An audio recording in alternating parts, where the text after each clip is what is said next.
Chers amis, bonjour.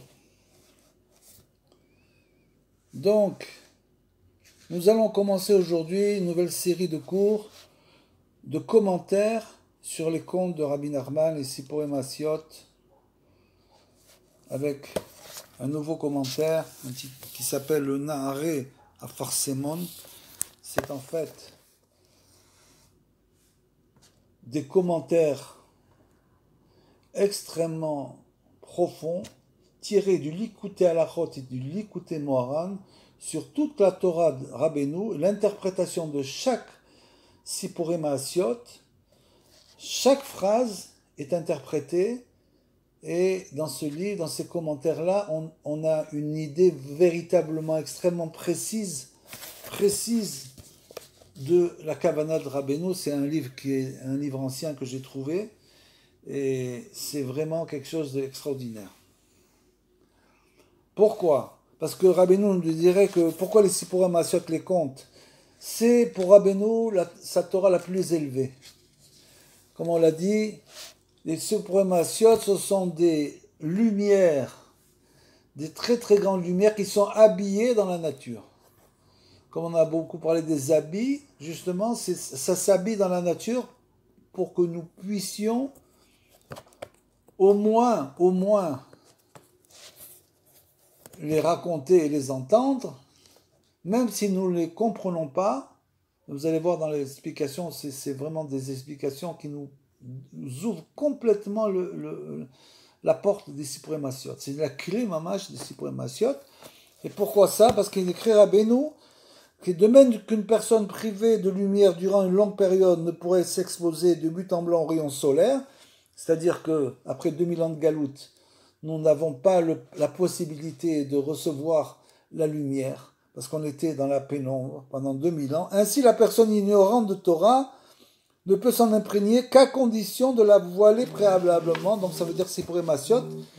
Et donc, le voile de la Torah, ce sont les Masiot, les histoires. Ces histoires, donc, ont une portée telles qu'elles peuvent atteindre même ceux qui sont encore infiniment éloignés de Dieu, les réveiller et les faire revivre, nous dit Rabbeinu. Et lorsque Rabbeinu commença les récits, il déclara « Je vais vous raconter des contes ». Il a agi ainsi, car selon lui, dans ces générations si éloignées de Dieu, c'est-à-dire bien sûr il écrit tout ça pour nos générations, pour la génération du Mashiach, c'est la nôtre, de la Géoula, de la délivrance. Donc c'est pour ça qu'à l'époque, bien sûr, il y a une grande opposition parce que personne n'a compris sa Torah, ou presque personne. Le seul remède pour le servir était de présenter même les plus grands secrets de la Torah, ce sont les contes de Rabbi Nachman, sous forme d'histoire pour avoir un impact nécessaire à notre guérison. Il voulait de plus que son enseignement fût accessible à tous, et c'est pourquoi il demanda qu'il fût rédigé en yiddish, en hébreu, pour que les gens puissent comprendre, même ceux qui ne lisaient pas l'hébreu à l'époque, et que le yiddish était la langue parlée, donc il a aussi écrit les contes, bien sûr, en yiddish. Ils ont été traduits après en hébreu. Donc voilà le début des commentaires de la princesse disparue, le premier conte. Il est très important que vous écoutiez parfaitement bien le récit lui-même. Je ne vais pas répéter le récit. C'est pour que vous ayez en tête tout le récit. Mais vous allez voir, ce n'est pas difficile parce que ces contes ont une telle force que même quand on les écoute une seule fois, ils restent imprégnés dans notre mémoire. C'est une chose incroyable. Donc il faut bien écouter le récit pour que vous puissiez savoir à quel endroit des commentaires de quoi on parle. Et là-bas, il est écrit, Anna ve'amar baderer, siparti maaseh shekol mishaya, shoma'a ayalo iro teshuva vezei. Donc en chemin, j'ai raconté une histoire, nous dit Rabbeinu, qui a provoqué chez tous ceux qui l'ont entendu une réflexion, un réveil à la teshuva. Et le commentaire nous dit, Kol adam tsarir ladaat, ki kol yemei chayenu Ale Adamot Zebechinat Derer. Il parle du derer du chemin. Il nous dit, chacun d'entre nous doit savoir que tous les jours de notre vie, nous sommes en chemin sur cette terre. Bechinat Derer, nous sommes tous en chemin. Tous les jours de notre vie, chaque jour représente un chemin en quelque sorte. Et la vie entière, c'est tout le chemin de la vie qui, aneshama yoredet milemaala, merom gave meromim, ad olam asya, parce que la neshama, bien sûr, descend dans ce monde, de l'endroit très élevé où elle se trouvait jusqu'au monde de l'action, bien sûr, agashmi ve'achomri azeh ve'ine olechet ou meshotetet bazeh olam. Et donc, elle descend dans ce monde extrêmement matériel et commence à l'intérieur du corps, bien sûr. Donc elle se déplace, c'est l'image que la Neshama se déplace donc dans ce monde tout à fait matériel alors qu'elle vient d'un endroit extrêmement élevé. Kefi shekavala à Ashgacha, à Eliona, qui davar gadol et davar katan eno naase beasmo. Selon bien sûr la providence, c'est-à-dire que chacun naît dans un endroit précis, dans une famille précise. Pourquoi tout ça? Ça, on ne peut pas le savoir. C'est la providence divine qui a envoyé cette âme-là dans ce corps, à tel endroit, dans telle famille, dans tel pays, etc. Qui d'avoir gadol ou d'avoir katan, parce que même une chose, qu'elle soit grande ou petite, et non, ne s'est pas faite toute seule. Et là, be'ashgacha, amatsil elyon, et comment, par la providence, le Matzil Elyon, c'est le libérateur supérieur, celui qui va finalement nous libérer. Le Matzil, c'est celui qui libère. Donc c'est lui qui va libérer le peuple d'Israël. V'aneshama tzricha liot kefi tikuna v'shorsha ha'elyon. Et donc finalement, la Neshama, l'âme, doit arriver à faire sa réparation selon ce qu'elle était en haut. Bechol hamekomot she'i rak Nimset, dans chaque endroit elle se trouve bien sûr, qui kol echad gar bemedina cheret, mechelke haolam, vechen i metaltelet, venosaad memakom lemakom, memesher yeme chaya, alea adamot. Et donc chacun garde dans un endroit précis. Donc cette âme-là, elle va se déplacer dans cet endroit, dans l'endroit où nous sommes nés, ou dans l'endroit où nous vivons, sur cette terre, ve'akol kedei letaken ma she ali letaken, tout ça pourquoi elle est tombée dans cet endroit précis, c'est justement pour réparer ce qu'elle doit réparer. C'est-à-dire qu'en fonction de l'endroit où une personne naît, où une personne vit, selon le comportement des gens qui vivent dans le pays où cette personne vit, selon leur mauvais comportement bien sûr, puisque essentiellement les mauvaises midotes viennent des 70 nations, les 70 midotes, mauvaises midotes, chaque nation représente une mauvaise mida, donc il y a aussi, c'est pas que du mal, il y a du bien, mais là-bas c'est la réparation, donc le Neshama descend dans ce pays-là, où cette mauvaise mida est justement prédominante, et donc en fonction de ça, nous savons quelle réparation nous devons faire. Aval al yeda derer srichim arbe itraskut. Et c'est quoi le derer? Qu'on a dit que en chemin, j'ai raconté une histoire. Ça veut dire que, bien sûr, toute personne qui est en chemin, comme la neshama, qui est cette âme qui est en chemin, dans le chemin de sa vie, naturellement que cette âme va avoir besoin de beaucoup de renforcement parce que quand on est en chemin, on est fragile. Comme l'a dit Rabbeinu, comme l'ont dit les commentaires, souvent une personne, tant qu'elle est à l'intérieur de sa maison, elle arrive à se maintenir. Ça l'aide bien sûr, le foyer aide l'homme à se maintenir, mais dès qu'elle sort de la maison, qu'elle part en chemin, alors cette personne est en danger, bien sûr. C'est ça qu'on fait les tfilat derer. C'est en fait un danger de partir en chemin. Et souvent, les mauvais traits de caractère ressortent une fois que la personne n'est pas chez elle, parce que finalement, c'était ça son niveau. C'était pas le niveau où elle était à l'intérieur de la maison. Donc on voit que le derer, c'est un chemin, c'est un danger. Et donc elle a beaucoup de besoin d'itrascout, de renforcement. Que des lolipol, even negev, ne pas tomber comme une pierre. Chez Amalek, qui est représenté par Amalek, chez Ugamatria Safek. Puisque le peuple Amalek, la force d'Amalek, cette force-là, c'est la force du doute, du Safek. C'est la même valeur numérique que le doute.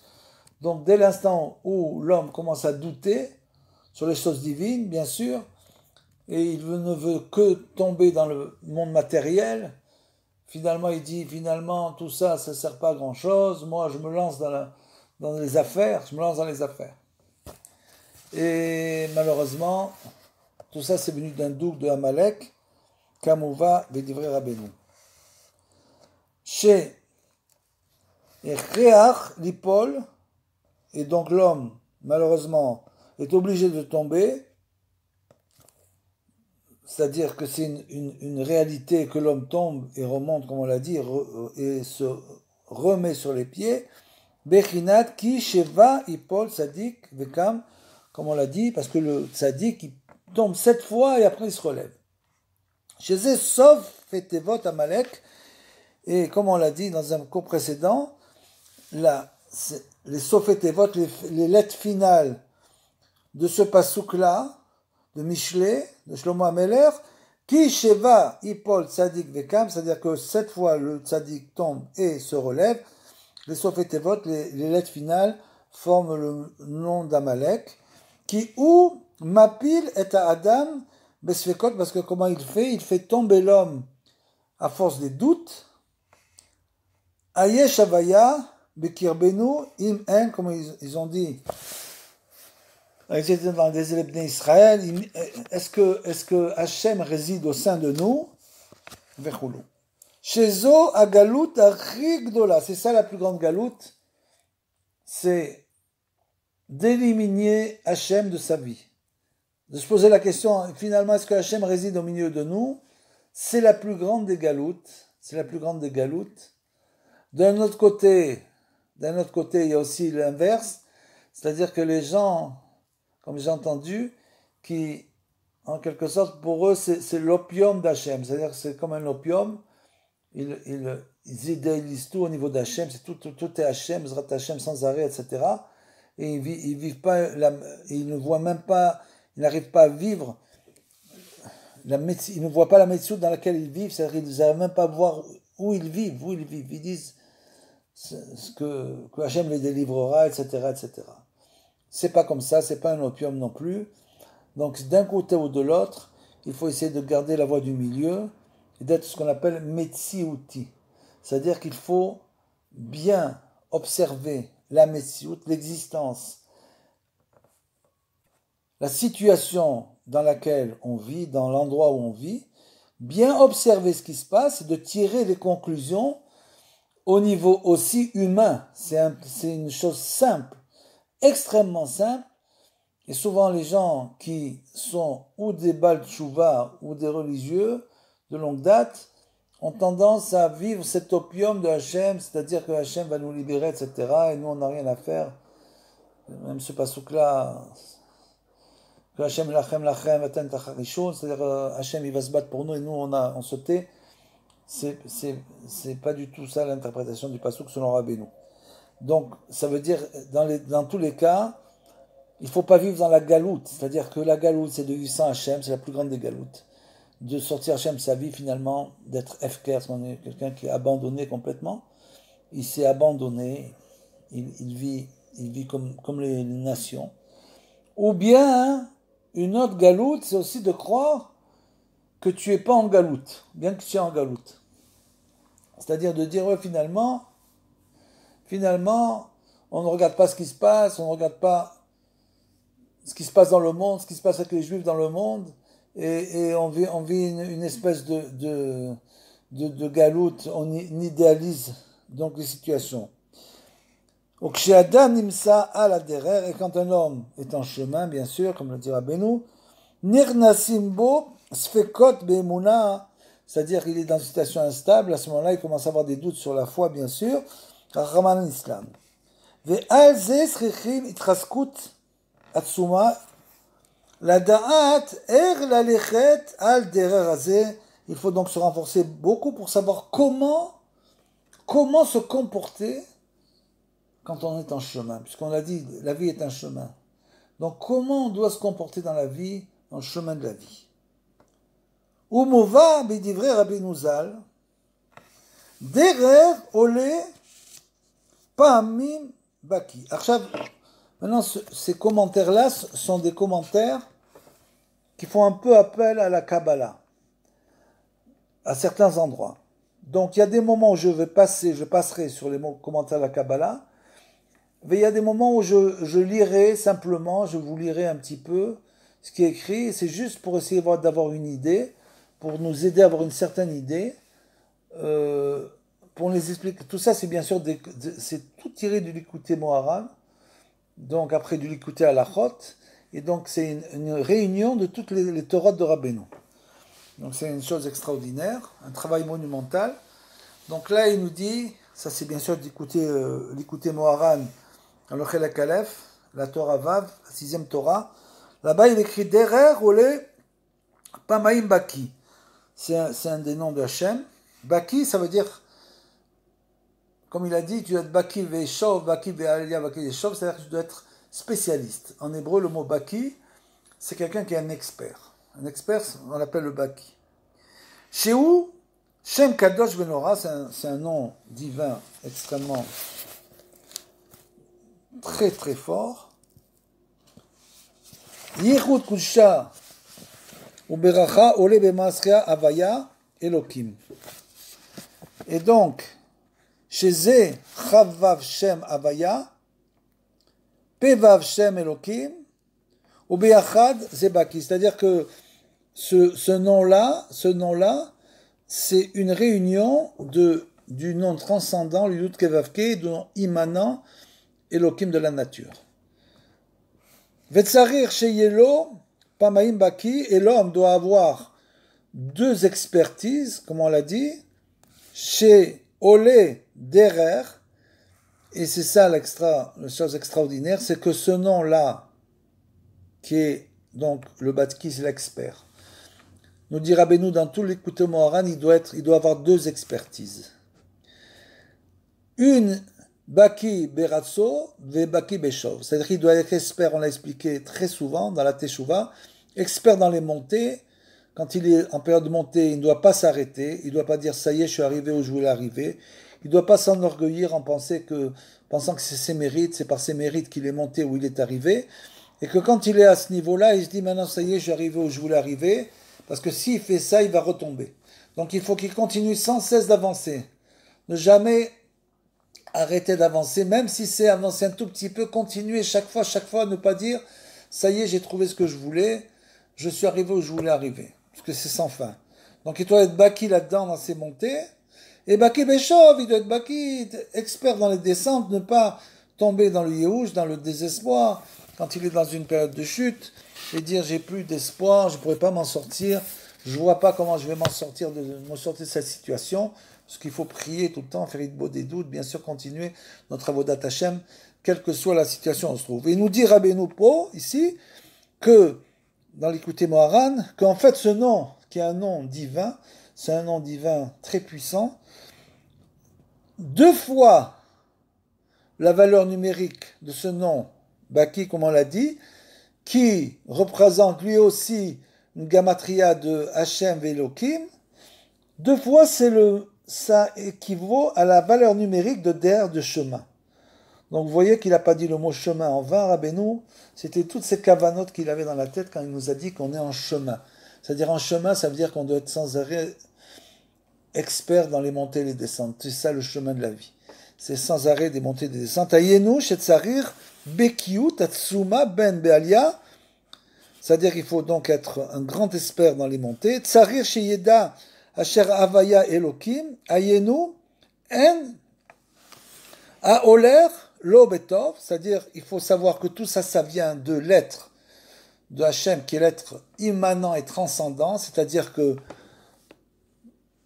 quand on est content, on remercie Hachem, mais quand ça se passe pas comme on veut, on dit ça, c'est pas Hachem.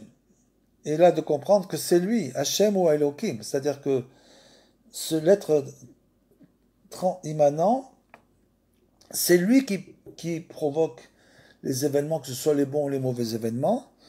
Donc, que ce soit bien pour l'homme, en sheoler les faire, ou bien c'est le contraire. Srechim litrazek veleda asher avaya Elohim. Donc, il faut savoir que l'être immanent et l'être transcendant, en olchim lo betov sheu avaya chesed, donc ce qui correspond d'un côté au chesed, à la bonté divine, en sheoler lo les faire, ou le contraire, sheu Elohim, c'est le nom donc de l'être immanent sur cette terre. Elohim, c'est le din, c'est la rigueur. Alav lada'at she'akol mimenu ebarach, que tout vient de Hachem. C'est ça le chemin. Donc il faut être expert dans ces deux choses. Pourquoi? Parce que le chemin d'Hachem, ça peut être ou la rigueur ou bien la bonté. Ve'asur l'ityaesh yemashiyeh, il est interdit de tomber dans le désespoir. Quoi qu'il arrive, quels que soient les événements difficiles que l'on vive dans la vie, ne pas tomber dans le désespoir. Veillez, ercheyez, ze avodat bar Israël, basé olam, et c'est tout le travail du Bnei Israël dans ce monde. Tout son travail là, c'est d'atteindre ces deux expertises. C'est tout. Il doit ne jamais tomber dans sa émouna. Tout ça, bien sûr, c'est la émouna, le bitachon b'Hachem, que quoi qu'il arrive, tout vient d'Hachem, tout est pour le bien. Alors ça, bien sûr, il faut bien comprendre. Il faut que ce soit comme ça, mais que l'homme avance sans arrêt. L'homme ne peut pas dire, moi je me mets dans une situation confortable, je me mets dans une situation de tranquillité, et là-bas, dans cette situation de tranquillité, j'ai une très grande foi en Hachem. Ça ne fonctionne pas comme ça. Il ne doit pas se mettre dans une situation de tranquillité. C'est impossible. Il doit se mettre dans une situation en quelque sorte instable. Pourquoi? Parce qu'il va avancer. Dès que l'homme commence à être dans une situation stable, trop stable, à ce moment-là, il avance. Ça signifie qu'il n'avance plus. Il refuse d'avancer. Et c'est ça, malheureusement, quand le deuxième temple a été construit, la majorité des sages qui vivaient en Bavel n'ont pas voulu monter en Israël. Pourquoi? Parce qu'ils avaient construit leur maison, etc. Ils avaient leur yeshivot, et ils ont dit on reste en Bavel. Pourquoi? Parce que ils voulaient... Bon, eux, bien sûr, c'était... On ne peut pas comparer, c'était des grands sages. Et il y a, même Rabbeinu, il a des cours là-dessus en disant que même la Kedusha de Bavel, ils avaient atteint un tel niveau de Torah que ça atteint la Kedusha d'Eretz Israël. Bien sûr, comme on le sait, ça Rabbeinu l'explique. Donc, mais malgré tout, il y avait quand même une espèce de faute. Et cette espèce de faute, c'est simplement qu'il voulait rechercher la tranquillité. Le changement, c'est difficile de changer. Et c'est ça ce qui veut dire Baki Be Ratso, c'est-à-dire tu dois être expert dans les montées, c'est-à-dire que tu dois continuer sans arrêt à monter. Tu ne dois pas t'arrêter en disant moi maintenant je suis tranquille, je fais ce que j'ai à faire et comme ça je vis ma vie. Pas du tout, tu dois continuer à monter. Mais en Be'alia, chez Oleg Var, Eze Darga, chez Zesod Baki Beratso, donc on vient le dire, chez Oleg les Maala, même s'il monte en haut, à la Vladat, chez Assour, les chercha, même s'il est monté à un très haut niveau, et qu'il atteint un haut niveau, il dit, moi ça y est, je suis bien là, je suis tranquille, je continue ma vie comme ça. Pas du tout, tu dois continuer à bouger, à te déplacer, tu dois continuer à avancer sans arrêt.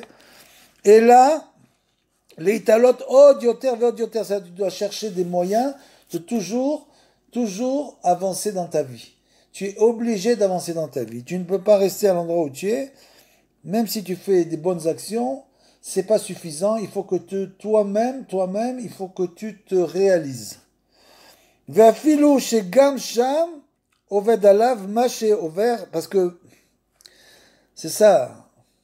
Malheureusement, c'est le revers de la vie, on pourrait dire.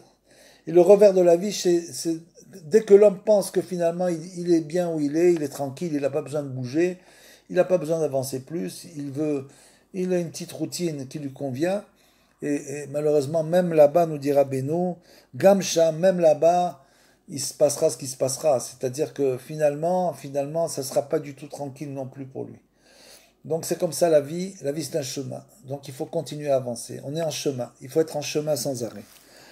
Il ne faut pas comme on dira Beno, se tromper à nous-mêmes. Parce qu'il y a beaucoup de gens qui se trompent à eux-mêmes. Comme dit le Rav que j'ai entendu, l'opium de la Torah. Ils se servent de l'opium de la Torah pour se tromper eux-mêmes en disant nous on a un opium, c'est la Torah, et finalement on n'a plus besoin d'avancer à cause de ça. Pas du tout. Il ne faut pas se tromper à soi-même, il faut regarder la vérité en face, regarder la vraie vérité et avancer. Qui les familles d'Afka, Miribouyor, parce que l'homme, quand il est en état d'apaisement en quelque sorte, à ce moment-là, bien sûr, il étudie la Torah, il lit les psaumes, il fait les prières, mais comme justement il n'est pas dans une situation où il avance, alors il peut, de tout ce qu'il fait, recevoir trop de lumière, et donc ce ribouillor, cette multiplication de la lumière, il peut tomber à cause de ça finalement, en pensant qu'il peut être tranquille. Tu ne peux pas être tranquille, il faut sans arrêt avancer, comme le dira Beno, parce que même si tu penses être tranquille, même là-bas tu verras que ça ne se passera pas comme tu le penses. Kamouva bedivre Rabbeinu Zal, Adam ba be'ashirut betov, quand un homme est bien dans une situation, comme on l'a dit, qu'il a une bonne parnassa, que tout va bien, az ou shorcha kadosh baruch hu, finalement, ça veut dire quoi, il shorcha kadosh baruch hu, il oublie Hachem. C'est l'opium de la Torah, c'est-à-dire qu'il transforme la Torah en opium. Donc c'est ça qu'on appelle oublier Hachem. Il y a ceux qui oublient complètement Hachem. Bien sûr, si c'est pour dire ça, on n'a pas besoin de Rabbeinu nous expliquer ça. Non, celui-là, c'est un ribouillor. Il a trop de lumière et il va transformer en quelque sorte la présence divine à quelque chose qui lui convient à lui. Chez Zebechinat, ve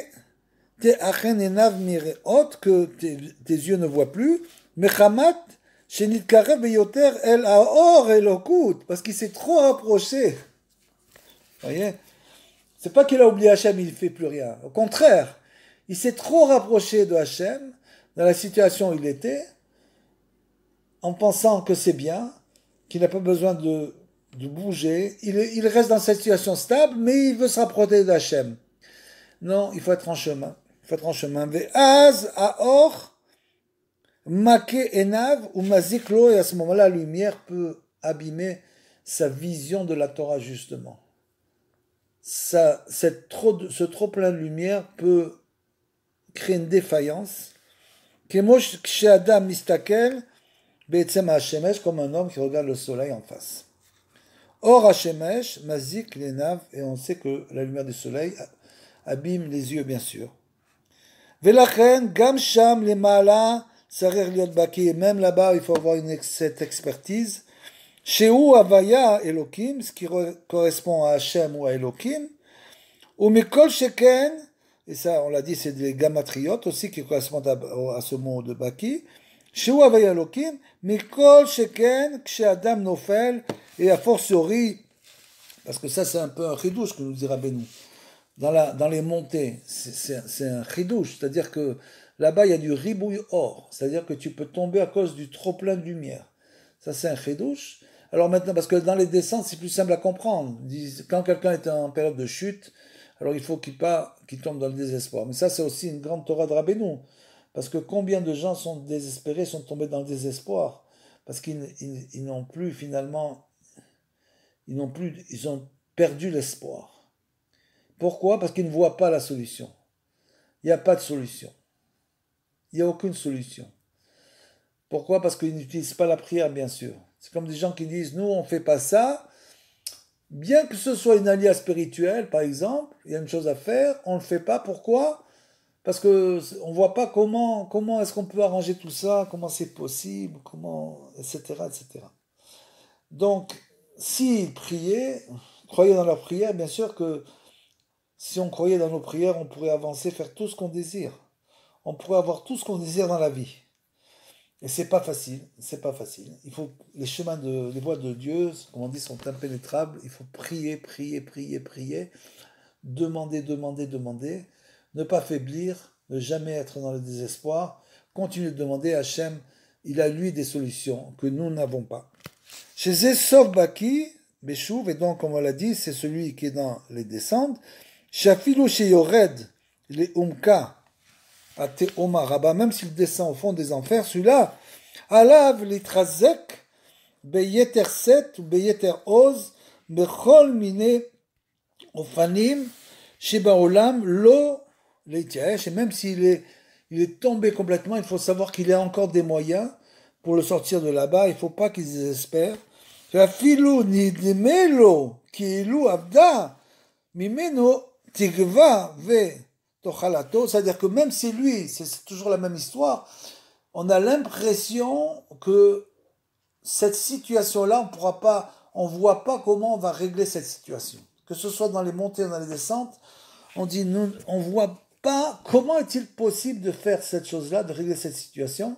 Et c'est le Yéhouch, c'est la même chose, parce que si une personne est en ascension, comme on l'a dit, et est en période de ribouille or, c'est-à-dire que il étudie, etc., etc., il fait tout ce qu'il faut, mais sans avancer dans sa vie en quelque sorte.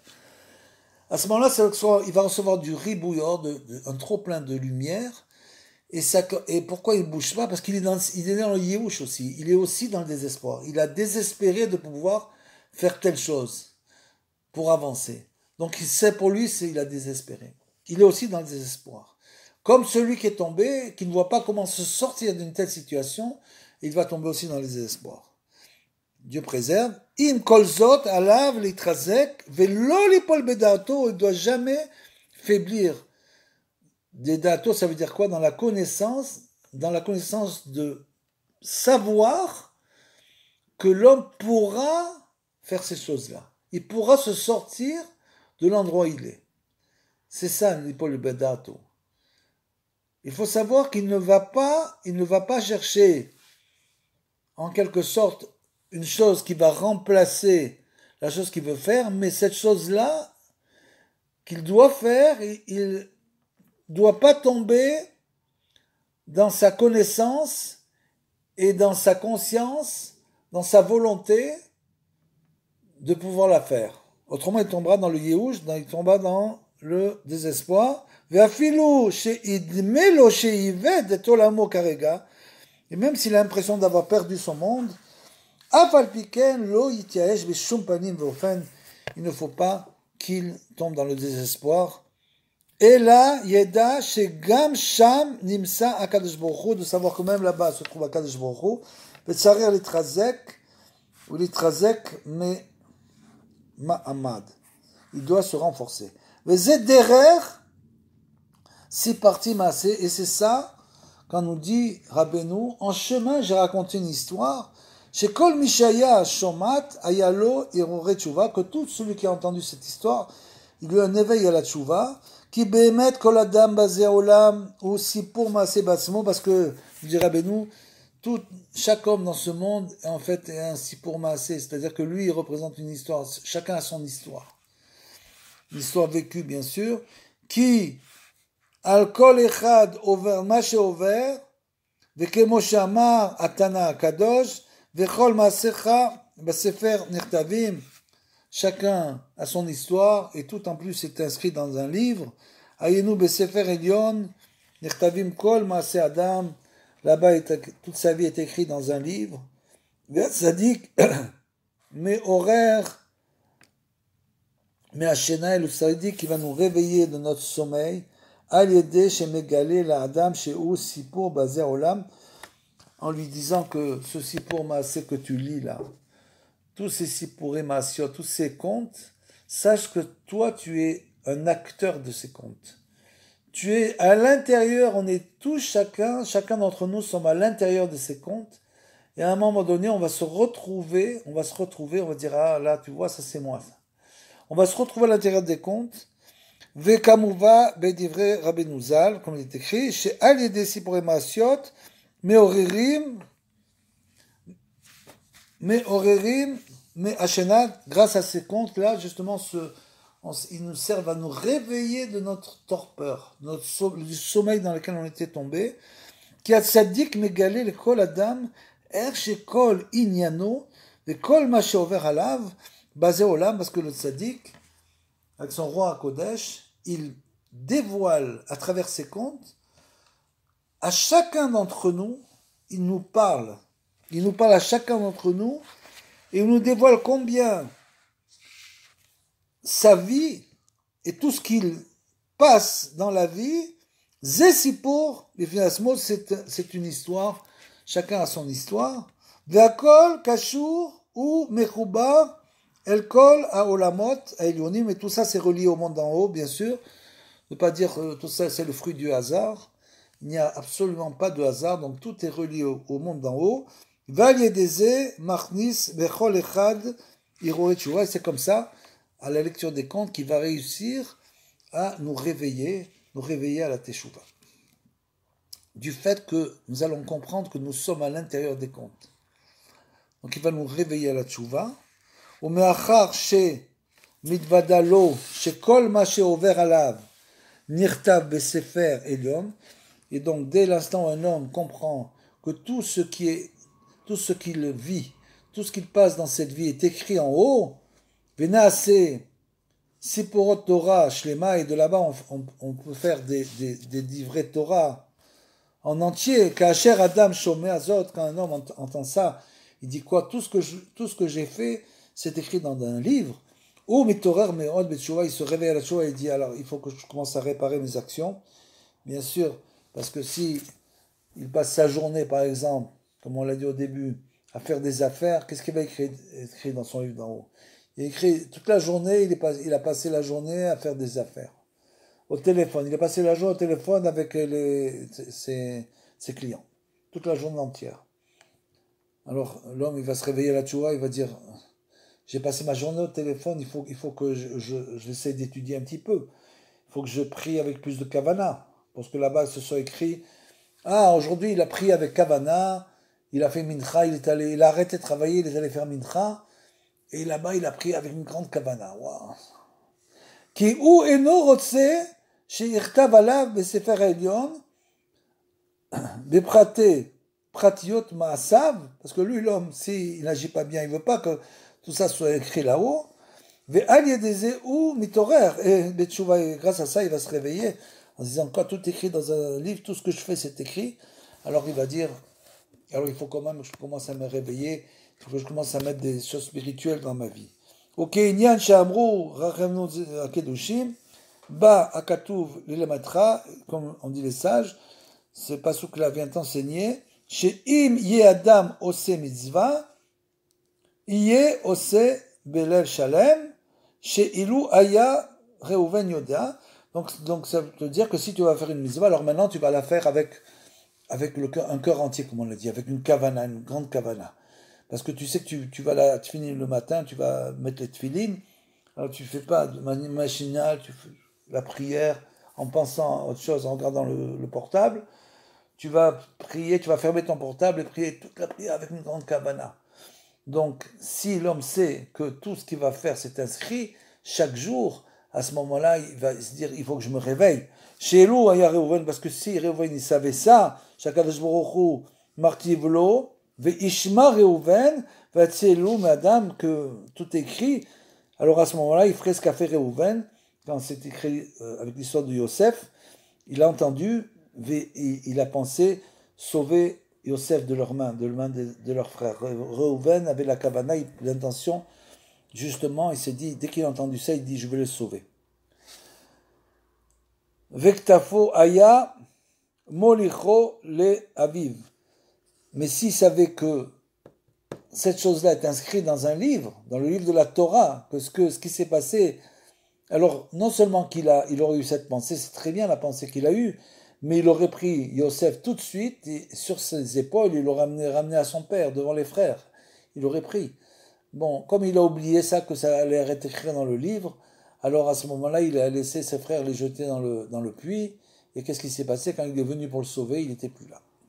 Velo aya Aaron yodea shakadosh baruch hu martiv lo vegam ine u yotze likratcha.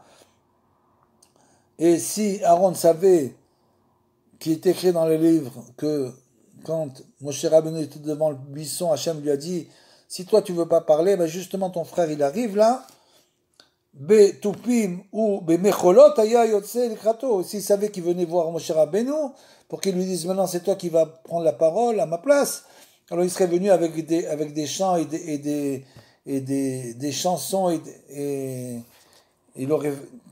des tambours.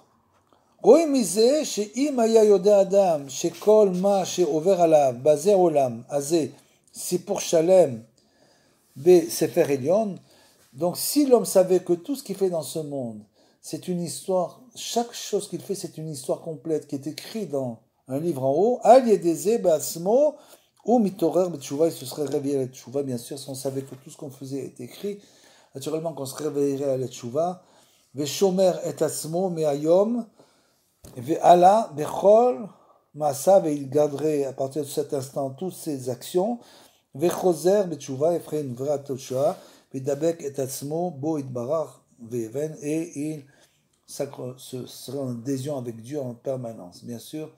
C'est ce qu'on appelle les grands sadikim qui savent cela. Toute leur vie, elle est uniquement consacrée à Hachem.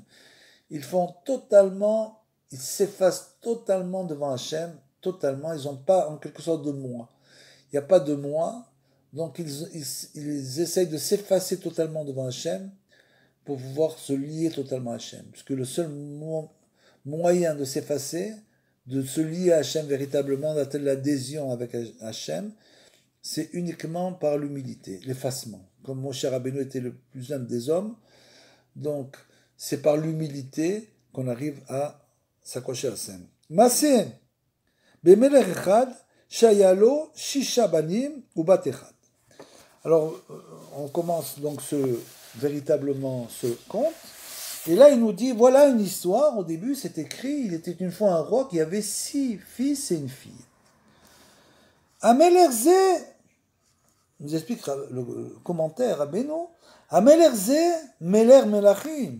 Amelachim, Akadosh Baruch Hu, c'est le roi des rois, c'est Akadosh Baruch Hu, quand on dit le Meler, ça fait allusion à Hachem, bien sûr. Ve'ashisha banim, et les 6. Pourquoi 6 fils? En shisha sfirot, ce sont les 6 Séphirot, les Séphirot, comme je l'ai dit, la Kabbalah, on va passer sur la Kabbalah, mais il y a des choses qu'on peut expliquer. Vous avez tous entendu le moussak de Séphirot. Les Séphirot, ce sont des lumières. La lumière divine ne peut pas descendre dans ce monde directement. C'est une lumière qui est trop forte. Il y a trop de différence entre le monde matériel, ce monde matériel-là, et l'unité divine, la lumière divine. Donc, automatiquement, pour que ce monde puisse exister, c'est quoi le monde matériel? Le monde matériel, c'est une seule chose, c'est le libre arbitre. Donc, pour pouvoir donner le libre arbitre à l'homme dans un monde matériel, il a fallu que Hachem se contracte, fasse une contraction. Ce qu'on appelle le chalal apanouï. Il a dû... Quand on dit une contraction, c'est pas vers l'intérieur, mais c'est vers l'extérieur. Une contraction extérieure, en quelque sorte, où il a, entre guillemets, enlevé sa divinité de ce halal apanouï, de cet espace vide. Pourquoi? Pour pouvoir donner à l'homme le libre arbitre.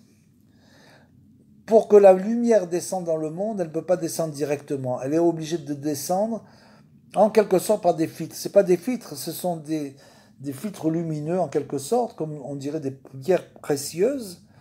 Donc chacun a une fonction particulière. Pourquoi? Pour nous expliquer que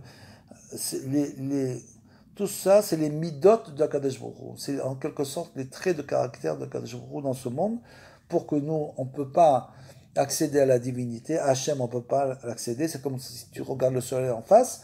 Donc, on peut par contre essayer de copier les midot, les traits de caractère, entre guillemets, d'Hachem.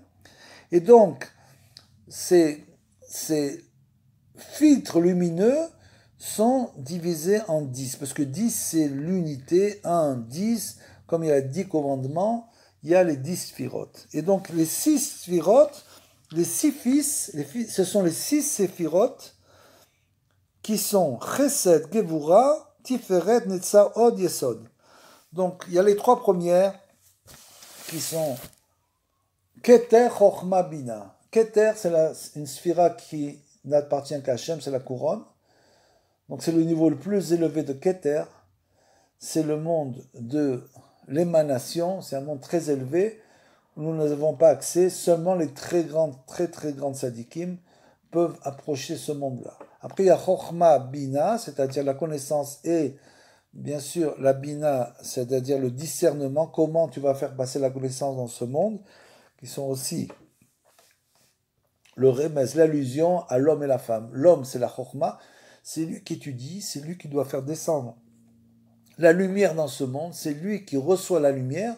Cette lumière, il va la passer à sa femme, qui va la transformer dans la vie de tous les jours, en quelque sorte. C'est-à-dire que c'est la femme qui, naturellement, fait tout dans la maison, élève les enfants, s'occupe de beaucoup de choses. Donc, automatiquement, mais ça doit venir de l'homme, de la chokhma. Donc là, on ne parle pas de ça, du keter chokhma bina, mais les 6 filles, ce sont les sphirotes qui viennent après cela, qui sont le chesed, la gvura, c'est-à-dire la bonté et la rigueur, qui correspondent, tout ça, ça correspond aussi au corps humain. C'est aussi des endroits du corps humain précis. Chesed, gvura, tiferet, la splendeur, netzar. Tiferet, c'est en quelque sorte l'harmonie. Après, il y a le nessar qui est la splendeur. Od, c'est la beauté aussi. Et Yesod, c'est bien sûr. Et donc, le Yesod, c'est le fondement. Le fondement. C'est-à-dire, par exemple, dans une maison, quand on construit une maison, on doit faire les fondements de la maison, ça s'appelle les Yesodot. C'est la base, le fondement. Anikraim, Zahir Anpin, c'est ça, bon, c'est quelque chose de la Kabbalah, Zahir Anpin, c'est les visages, il y a des visages aussi, donc Zahir Anpin.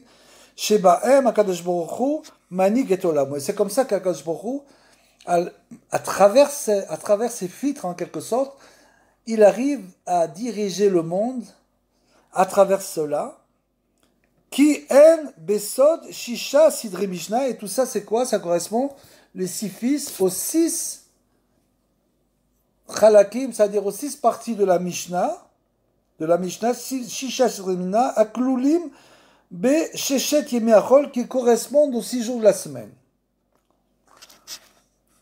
Kasher ou pasoul, donc la Mishnah s'occupe bien sûr de tout ce qui correspond à ce monde, c'est-à-dire nous expliquer ce qui est kasher, ce qui est pasoul, ce qui est pas kasher, tamé ou taos, ce qui est pur ou ce qui est impur, asur ou muta, ce qui est permis, ce qui est interdit. Donc c'est ça la Torah, c'est ça la Mishnah, c'est pour ça que Rabbeinu nous parle de Sam Chaim et Sam Mavet, parce qu'il nous dit que la Torah elle a un côté de Sam Chaim, c'est-à-dire un élixir de vie, le kasher, et le pasoul, c'est en quelque sorte un élixir entre guillemets de mort. C'est-à-dire que c'est quelque chose qu'on doit éviter. Donc même dans la Torah, il y a l'élixir de vie et l'élixir de mort. Il y a le tamé et le tahor. Il y a ce qui est impur, c'est l'élixir de mort. Et ce qui est tahor, ce qui est pur, c'est l'élixir de vie. Le assour, c'est l'élixir de mort. C'est-à-dire, c'est pour ça que beaucoup de gens disent, mais moi, pourquoi je vais faire Shabbat, je vais arrêter. Dans un sens, ils ont raison. Pour eux, ils sont obligés d'arrêter de faire des choses qu'ils faisaient avant. Donc, ça va les contraindre en quelque sorte, à limiter les choses qu'ils avaient l'habitude de faire, mais en fait, bien sûr, ce qu'ils ne comprennent pas, c'est que l'élixir de vie est beaucoup plus puissant que l'autre. Donc ça veut dire que s'ils se branchent sur l'élixir de vie, ils vont recevoir beaucoup plus une énergie extraordinaire. Ça, bien sûr, on le comprend quand on le vit. Ve'asur ou mutar, et donc c'est pareil, ce qui est interdit est permis. Kamouva.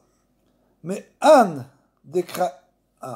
Maintenant, il parle en araméen.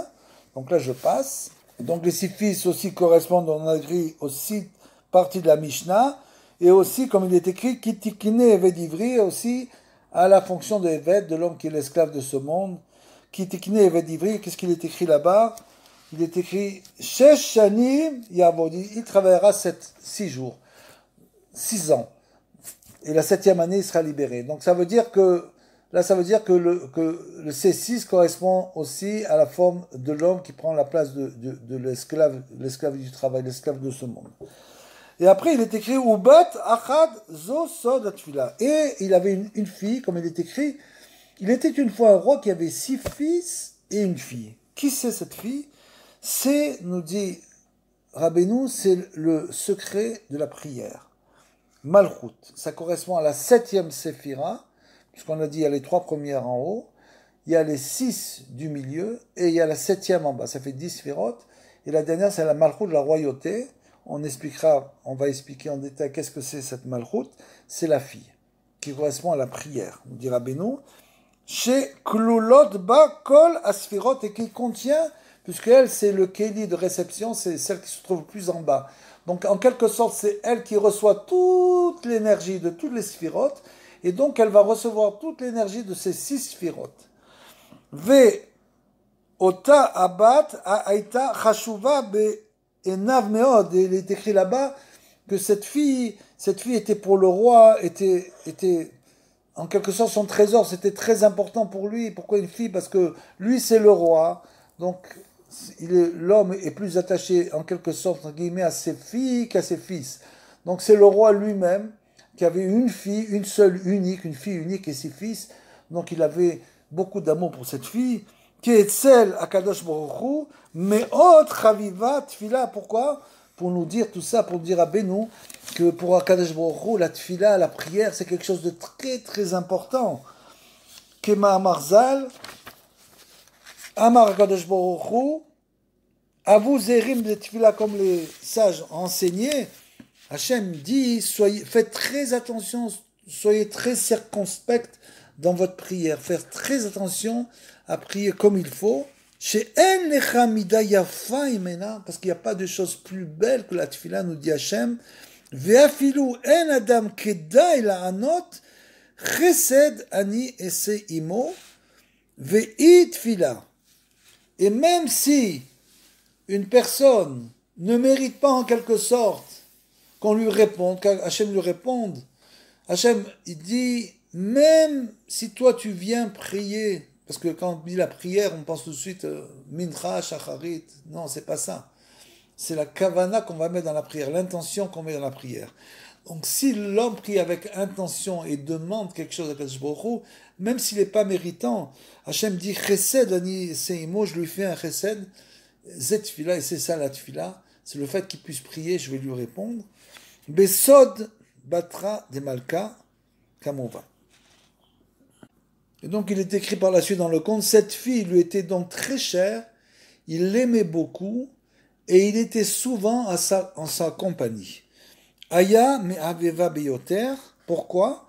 Qui est celle à Kadosh Baruch Hu, meot chashuva vechaviva atfila, parce que, pour nous dire que pour Hachem qui est le roi, donc, la prière pour lui est une chose extrêmement importante.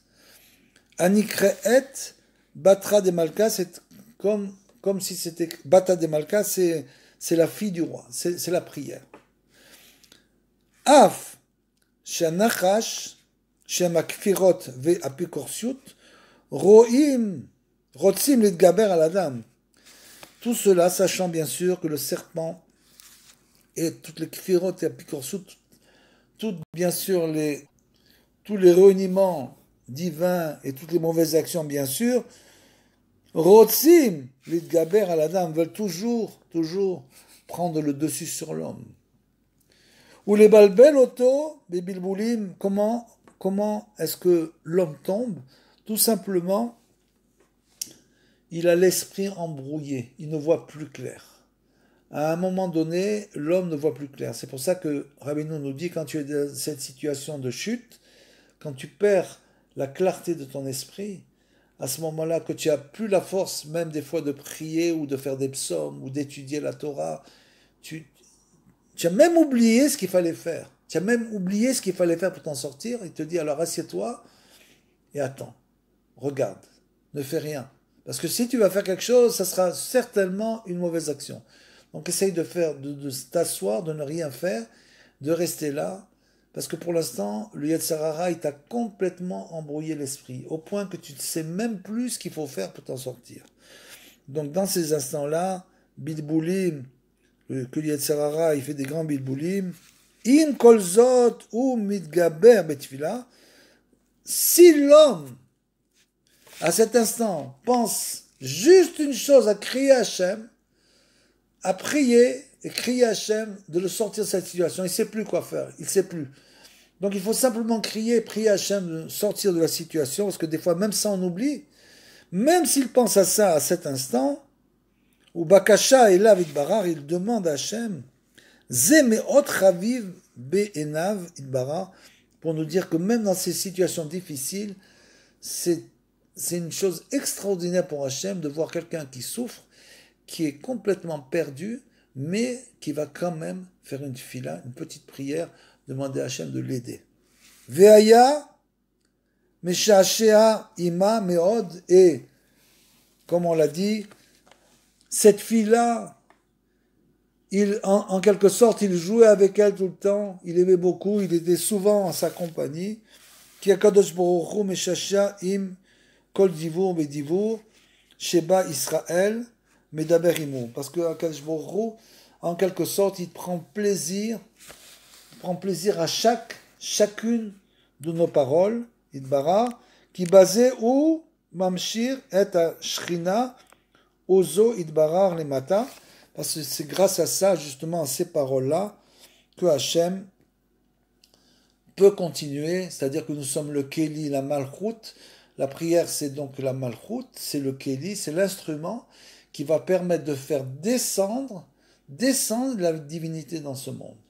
Donc, grâce à ça, on attire en quelque sorte à nous, à Kadesh Baruch Hu, en faisant la prière, et en l'attirant, on fait descendre, donc, les matas. Il fait descendre sa shrina. La shrina, c'est la providence divine. Donc l'homme attire sur lui la providence divine. Et bien sûr, grâce à ça, il peut commencer à comprendre à son niveau les événements, que ce soit personnel ou d'événements extérieurs. C'est certainement grâce à la prière qu'il peut le plus arriver à se lier à Hachem et comprendre sa providence. Ça, c'est la fin du premier commentaire.